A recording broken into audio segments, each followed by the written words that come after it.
friends, welcome back to the channel Molecule Mentor.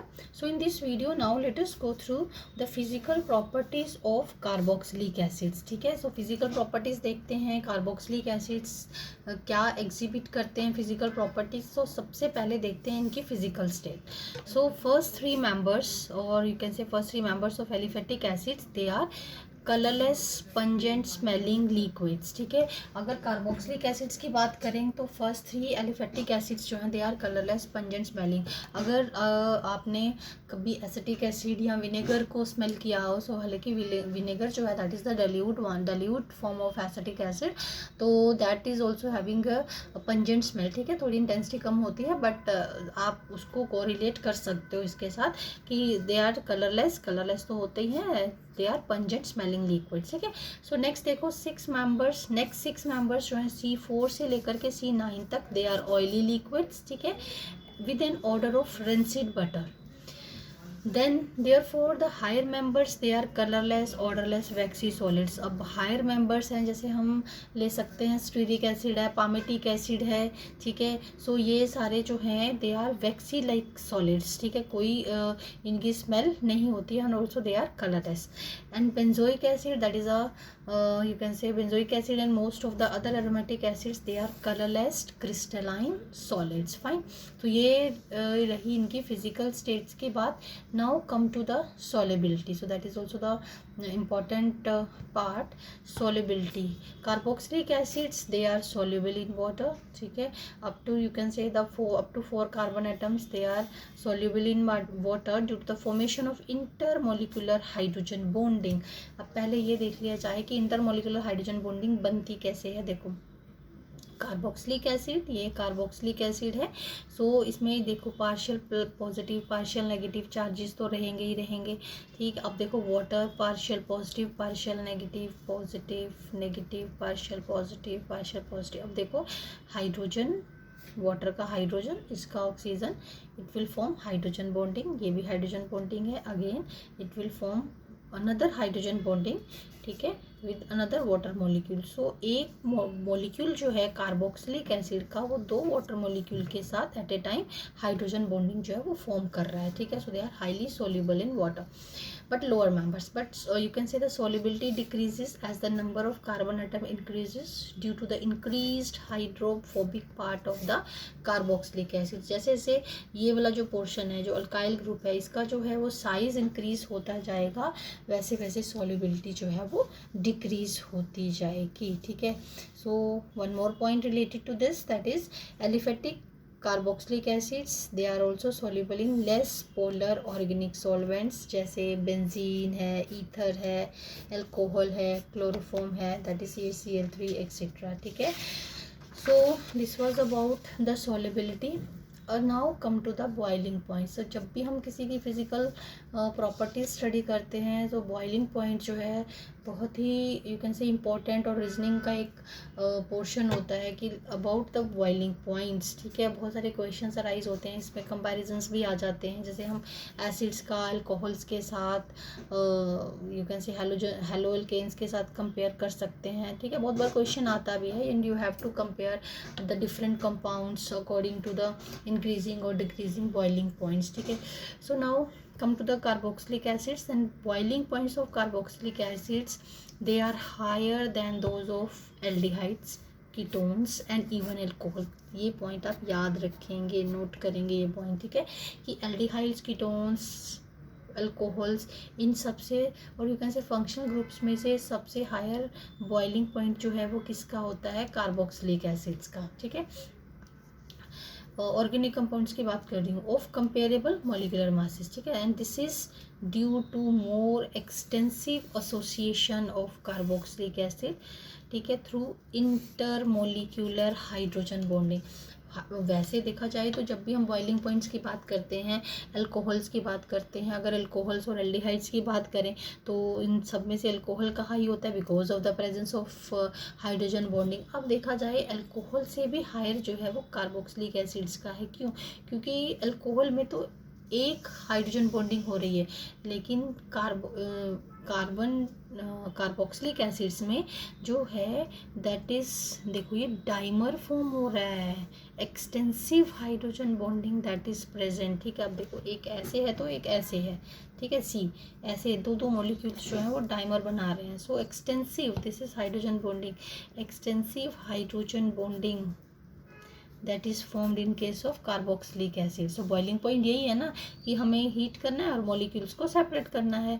तो अगर single होगी तो उसको सेपरेट करना ईजी है एज कम्पेयर टू डबल होगी, जैसे कार्बोक्सिलिक एसिड्स में तो हमें दोनों को ब्रेक करना पड़ेगा दोनों को फ्री करने के लिए। ठीक है, सो ये इतनी एक्सटेंसिव है कि then even in the vapour phase carboxylic acids they occur in the form of dimers. ठीक है, वेपर फेज में और you can say aprotic solvents में ये डाइमर फॉर्म में एग्जिस्ट करता है। So this the OH bond. अब क्वेश्चन कैन बी लाइक कि why carboxylic acids you can say they have more boiling point as compare to alcohol. अब जैसे मैंने बताया था कि देखो OH bond in carboxylic acid, OH bond है कार्बोक्सिलिक एसिड्स में, देखो एंड इन अल्कोहल्स भी एक बार साइड पे लिख लेते हैं, अल्कोहल्स भी लिख लेते हैं, देखो अल्कोहल्स में भी है। ठीक है, सो हम अल्कोहल्स और बेसिकली कार्बोक्सिलिक एसिड्स को कंपेयर कर रहे हैं। तो OH bond in carboxylic acid is more strongly polarised. अब इसकी जो पोलराइजेशन है देखो, partial positive partial negative partial negative partial positive, इसकी जो पोलराइजेशन है वो अल्कोहल की पोलराइजेशन से ज़्यादा है। क्यों? क्योंकि इसके पास इलेक्ट्रॉन विथड्रॉइंग ग्रुप वो है, वो लगा हुआ है। Polarisation you can say separation of charges इसमें ज़्यादा है। ठीक है, सो दैट्स वाई यहाँ लिखा है मैंने, देखो strongly polarised as compared to OH bond in alcohols due to adjacent electron withdrawing effect of carbonyl on OH bond. So therefore carboxylic acids they have stronger hydrogen bonding. So can be why carboxylic acids they have stronger hydrogen bonding as compared to alcohols. ठीक है, and you have the reason now. Now come to the melting points. अब देखो melting point of an acid with even number of carbon atom is higher. This is important. ठीक है, then that of the acids with odd number of carbon atoms. अब देखो इसको मैं पहले यहाँ से आपको एग्जांपल से ही डायरेक्ट समझाती हूँ, स्ट्रक्चर आपके सामने होना चाहिए। देखो 1 2 3 4 ये इवन नंबर है। ठीक है, अब देखो इवन नंबर में ये जो टर्मिनल CH3 है और COH ग्रुप है दोनों ऑपोजिट है। अगर मैं एक और कोई मॉलिक्यूल भी लिखती हूँ सेम मॉलिक्यूल, ठीक है, एक मॉलिक्यूल की में तो मेल्टिंग पॉइंट 2 और COH। ठीक है, सो ऐसे मैंने स्ट्रक्चर बना दिया ऐसे ऐसे, तो it means whenever they have even number तो what will happen, this two groups they are in the opposite sides of this zigzag चेन। ठीक है, दे कैन ईजिली और you can say they can fit very close to each other, they can closely fit in to the crystal lattice.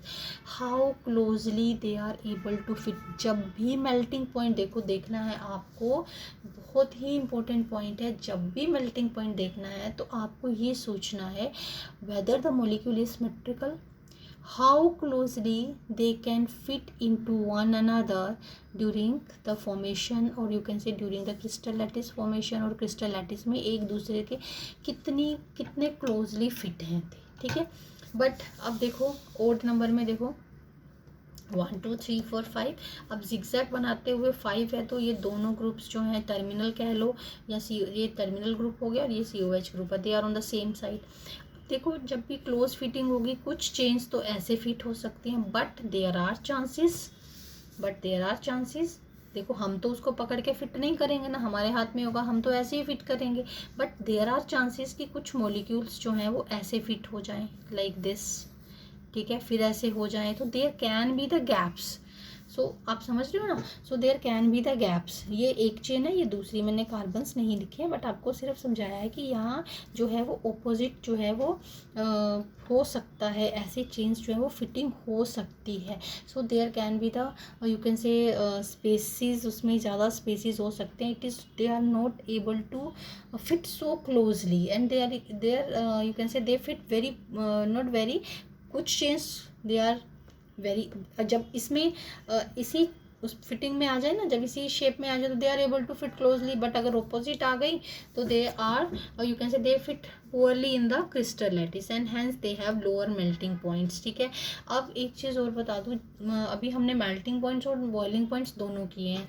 So melting points में आपका focus इस पे होना चाहिए कि जो दो मॉलिक्यूल्स हैं वो आपस में एक ही सब्सटेंस के, ठीक है, दो मॉलिक्यूल्स आपस में कैसी फोर्सेस ऑफ इंटरेक्शन से जुड़े हैं, कैसी अट्रैक्टिव फोर्सेस हैं, क्योंकि हमारा फोकस मेन होता है कि इन फोर्सेस को ब्रेक करना और मॉलिक्यूल्स को फ्री करना।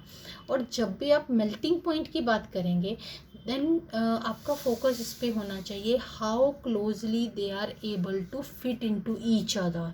ठीक है, कि कितने क्लोजली वो फिट हो सकते हैं। ठीक है, more closely they are able to fit in each other. ठीक है, more will be the melting point, जैसे कि इन एग्जांपल्स में मैंने देख ली। सो ये लाइंस का मतलब ये कार्बन चेन्स ही हैं। ठीक है, सो इनको जैसे मर्जी रखा जाए तो ये ऐसे ही अरेंज होंगी, लेकिन इसमें कुछ चेन्स ऐसे अरेंज हो सकती हैं, कुछ ऐसे हो जाएंगी तो गैप्स आ जाएंगे ना, फिर कुछ ऐसे हो जाएंगी तो कुछ ऐसे हो सकती हैं तो गैप्स आ जाएंगे। ठीक है, that's it. Now next important point जो है वो आप नोट कर लो। अब in case of melting point of aromatic acids, so they are usually higher than those of aliphatic acids. ठीक है, of comparable molecular masses. This is due to the fact that benzene has a planar ring which can pack closely in the crystal lattice. This is also star कर रही हूँ इसको, this is also very very important point. ठीक है, कि why always the aromatic acids they have higher melting point as compared to the aliphatic acids? क्यों? क्योंकि उनका स्ट्रक्चर प्लेनर है। ठीक है, प्लेनर स्ट्रक्चर है and they can pack very closely in the crystal lattice than in the zigzag structure. अब देखो zigzag structure तो ये हमारे पास स्ट्रेट चेन कंपाउंड्स में ही हो सकता है, जिगजैग पैटर्न में एलिफेटिक कंपाउंड्स में ही हो सकता है, लेकिन एरोमेटिक कंपाउंड जो प्लेनर हैं, ठीक है, प्लेनर हैं तो उनको तो क्लोज फिट होना ही है। ठीक है, एक प्लेन है, फिर एक मॉलिक्यूल आ गया, फिर दूसरा। सो in this way they can easily you can say they can very closely they can pack. ठीक है, so that's why they have always higher melting point as compared to the aliphatic acid. So that's all for this video.